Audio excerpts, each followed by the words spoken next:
Permanent hair removal at Anos. Flat 25% off. Call 970-389919. చనిపోయే వరకు ఆయన ఇంటి నుంచి ప్రతి నెల 2,00,000 రూపాయలు చెక్ వెళ్ళేదంట పేదవారికి. నిచ్చెన ధనం ఆ ఇంట్లో జరుగుతూ ఉండేదంట. ఆయన ఒక్కడు ఒంటరిగా భోజనం చేయడం నేను నా 25 ఏళ్లలో ఎప్పుడు చూడలే. ఎప్పుడు ఒక 10 మందితోనే భోజనం చేశాడు ఆయన.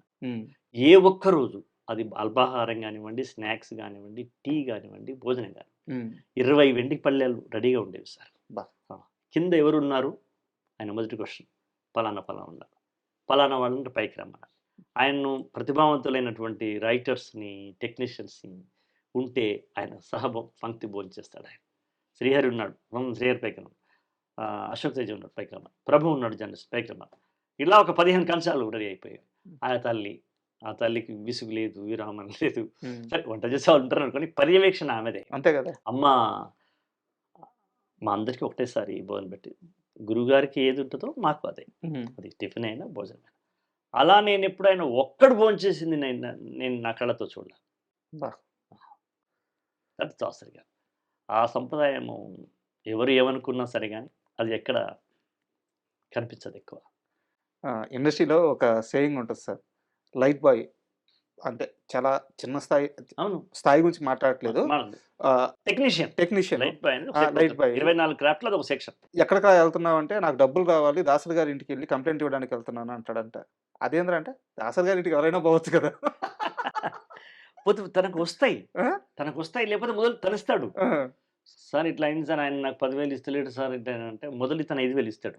నేను అది చెప్తా లేరా, అది కూడా వచ్చేస్తాయి మొదలు ఇది కానీ అని చెప్పేసి పంపించి ఫోన్ చేసి, ఏమయ్యా మాలాంటి వాళ్ళకి కదా ఎగ్గొట్టాలి, ఏం కాదు, నువ్వు 10 లక్షలు ఇవ్వకపోతే ఓకే, కానీ వాడు 10,000 కదా సార్, లేదు సార్ ఇప్పుడు ఇచ్చేస్తుంది, పిలిచి నాకు ఫోన్ చేయాలి మళ్ళీ, సార్ నాకు 10,000 వచ్చినాయి సార్, ఇతను ఇచ్చిన 5,000తో పాటు 15,000 ఉంటుంది. Is happy, his family is happy. That is the look, దృక్పథం. అది గ్రేట్ పర్సన్ సార్. ఓసే రాములంలో మీరు రాసిన పాటల్లో నాకు నచ్చిన ఒక పాట ఉంది, నేను ఖచ్చితంగా అడిగి పాడించుకుంటాను. మీకు నచ్చిన పాట ఒకటి పాడండి సార్.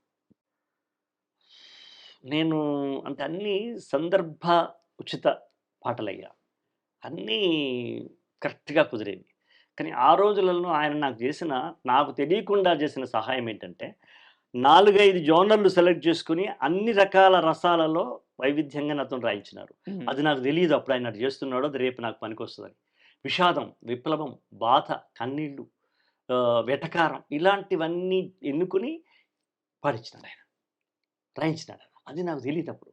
ఇంటి ఇంటి జనవే ముద్దులాపు బంతి విధి రాణివే, తీరు నిజే బంతి పువ్వుల తేరు, నీ సాటి కన్నలిటలేరు, నిన్ను చూడ కోరికల పోరు, శోభ దివ్యాంగులైన సరిరారు, నిన్నుగా నోళ్లకు జోహారు. అక్కడ పంచనం. ఇట్లాంటి ఒక వినోదాత్మకమైన ఇంపార్టెంట్ సన్నివేశానికి ఇది తీసుకున్నాను. రామ సక్కని తల్లి రాములమ్మో రాములమ్మ, నువ్వు రాయోలే కూసున్నా. చూడండి, ఒకే రచయిత నుంచి ఇట్లా రాపిస్తే అన్ని రాయగలడు, వెర్సటైల్ రైటర్ అవుతాడు అని మొట్టమొదలే మనకు ఒక అద్భుతమైనటువంటి ఇమేజ్ కల్పించి వదిలినట్టు. అంతే కదా. అది ఎందరు చేయగలరు సార్. తర్వాత ఇంకో వైపు వస్తాయి విప్లవం. మీకు చెప్పాను నేను, రాములమ్మవో రాములమ్మవో రాములమ్మ, ఒక విప్లవాత్మకమైన పాట. కొడుకును పోగొట్టుకుంటే, ఎరుపు రంగు యాడ ఉంటే ఆడే ఉంటానంటివి, కన్న తల్లికి ఎడమి తల్లికి కన్నూరెప్పావైతివి, ఓ నెత్తురే పొత్తిల్లుగా ఈ నేలపై పడి ఉంటివి, ఓ వీరుడా ఉద్యమం నెలబాలుడా, వీరుడా అభిమన్యుడా అని పాట రాయించిన. ఇలా వైవిధ్యమైన పాటలు రాసి నాకు సినిమా ఇండస్ట్రీలో ఒక రోడ్లు ఏర్పాటు చేస్తున్నా అన్న సంగతి నాకు అప్పుడు బుర్రకు అందల. తర్వాత ఒక్కొక్కరు పిలిపించాం, అక్కడ ఇంటి జనం రాశాను కాబట్టి ఇక్కడ నేను వచ్చిందే రాయగలిగినాను కదా. ఓకే. అక్కడ విప్లవం పాట నేను రాయగలిగినాను కాబట్టి ఇక్కడ ఆర్ఆర్లో కొమరం భీముడు రాయగలిగినాను కదా. దారులు వేసేసారు ఆయన. దారులు వేశారు. నాకు అప్పుడు దారులు వేస్తాను తెలీదు. అయ్యగారు చెప్తున్నా మనం రాస్తున్నాం అనుకున్నాను. ఇలా ఆయన చేసిన మేలు. ఇంకోటి కూడా సార్, అంటే మళ్ళీ నాన్నగారి ప్రస్తావన వస్తుంది. వారు ఇక్కడుండే నిజాం పరిపాలనలకు గాని, ఇక్కడుండే దొరల వ్యవస్థకి వ్యతిరేకంగా గాని, వెట్టి చాకిరీ వ్యవస్థకి గాని ఎంత పోరాటం చేశారో, ఓసే రాములమ్మ సినిమాలో మీరు రాసిన ప్రతి మాట, ప్రతి పదం, ప్రతి అక్షరం అప్పటి పరిస్థితులను చూపించినాయి. చూస్తే అవును. హ్మ్. అది నాకు ఎందుకో కంటదగ్గనంగా తెలుసు కదా నాకు. నాన్న అమ్మ ద్వారా తెలుసు కదా. హ్మ్. కాబట్టి రాయడానికి నాకు సులభమైందంటున్నా. ఆ!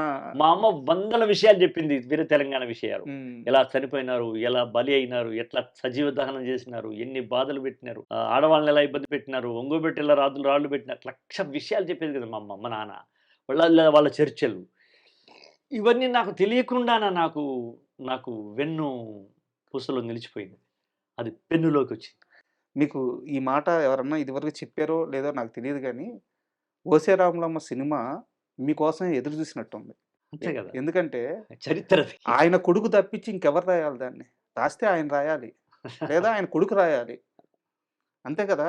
అన్నీ తెలిసినవారు, అన్నీ చూసినవారు, వాటి మీద జీవితమంతా పోరాటం చేసినవారు.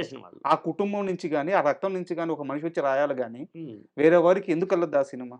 అదంతే. మీకోసం లక్కీగా ఆ టైం కూడా చూడండి మీరు. ఆయన 10 ఏళ్ల ముందు కూడా ఓ శ్రీరామరామ తీయొచ్చు. నేను వచ్చినాక 10 ఏళ్ల తర్వాత తీయొచ్చు. అప్పుడే తీసినాడంటే నేచర్ మీట్స్ సార్. నేచర్ మమ్మల్ని కలిపినట్టుగా భావిస్తాను నేను.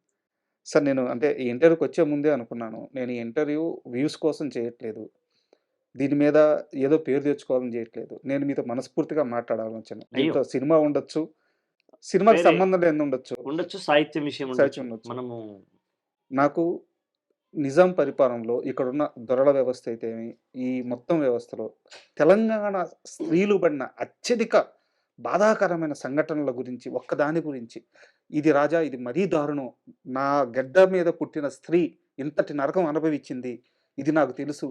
భర్తలను కట్టేసి, భర్తలను మధ్యలో కట్టేసి బతుకమ్మలాగా పెట్టి, కోళ్ళగుంజి అంటాం మేము, కాళ్ళు చేతులు దగ్గరికి వచ్చేటట్టుగా కట్టేసి వాళ్ళని మధ్యలో పెట్టి భార్యలను నగ్నంగా పాటలు పాడించడం అనేది, ఆడించడం అనేది చాలా దుర్మార్గం కదా రాజా. చాలా దుర్మార్గం కదా. తల్లి ముందు కొడుకును ప్రాణంతో గడ్డివాముల్లో వేసి తగలెట్టడం కష్టం కదా రాజా. ఎన్ని కష్టాలు.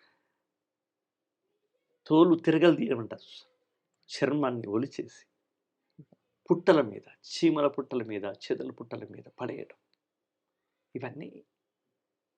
ఇవన్నీ వినడానికే మనకు కష్టంగా ఉంది రాజా.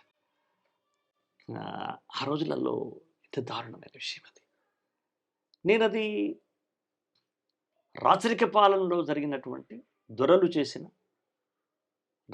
జాగీర్దారులు జమీందారులు చేసినటువంటి దౌపిడి, దౌర్జన్యం, రజాకారులు వాళ్ళకు తోడు కావడం, ఇది నాకు కళ్ళెదుట జరిగిన మా అమ్మ నాన్న చెప్పినంత అంతకన్నా సత్యమే ఉంటుంది. నాకన్నా ఇంకా తెలిసిన వాళ్ళు ఎవరు ఉంటారు? తెలిసిన వాళ్ళు ఉంటారు, చెప్తున్నా. నేను అడగడానికి ప్రధాన కారణం కూడా అదే కదా. కాబట్టి మా నాన్న పాటలు రాసినాడు, బుర్రకథ రూపంలో, వగ్గుకథ రూపంలో, గొలసొద్దు రూపంలో, లత్తూరు సమావేశంలో, సాధు వేషాలలో, జానపద ప్రక్రియలన్నీ తీసుకుని ఆయన మొట్టమొదటిసారి రాజకీయ నేపథ్యాన్ని, ప్రజల పోరాటాన్ని అందులో కలిపి చేసిన వాళ్ళల్లో ఇది ఫస్ట్ పర్సన్ మా నాన్ననే ప్రయోగం చేసిండు. గద్దరు వేసుకునే గోచి, గొంగడి, గొడ్డలి అదంతా కూడా నాన్న ప్రవేశపెట్టిన క్యాస్ట్యూమ్స్ అవి. నాన్న మొదలు పెట్టినాడు. అది ఒగ్గు కథ లోపల నాన్న మొదలు పెట్టినాడు. అదే సార్, నేను వేరే సినీ రచయిత దగ్గరికి వెళ్ళి ఈ పరిస్థితుల గురించి అడగలేను. అంటే పిల్లలు వాళ్ళు తెలియజే అవకాశం లేదు, వాళ్ళ నేపథ్యం వేరు. సో నేను శ్రీవేంద్ర సీతారామ శాస్త్రి గారి దగ్గర పోయి మీరు ఈ విషయం ఎలా అడగలరు? మీరు ఇందాక చెప్పిన 3-4 సంఘటనలు జస్ట్ వింటేనే కళ్ళల్లో నీళ్లు తిరిగినాయి. ఈ జాతి ఎలా తట్టుకుందో, ఈ గడ్డ ఎలా తట్టుకుందో. And for more videos, please subscribe to iDream. Please subscribe to iDream. Please subscribe iDream. And please subscribe to iDream. For more videos, subscribe to iDream. please like, share and subscribe to the channel. Congratulations, iDream. Subscribe to iDream. Subscribe to iDream. So subscribe to iDream Media. iDream ki iDream team andarki huge congratulations. Please subscribe iDream Media. Please subscribe to iDream. Subscribe iDream. Please subscribe to iDream. I dream అంటే నా కళల ఛానల్ను subscribe చేసుకున్న నోరు తిరుగుతలేదు. మీరైతే గంట గుర్తు కొట్టండి. For more such videos, please subscribe to iDream. Subscribe to iDream. Please subscribe to iDream. Please subscribe iDream Media. Please do subscribe to iDream. Please subscribe to iDream Media. For best entertainment and information, please subscribe iDream. And don't forget to subscribe to iDream.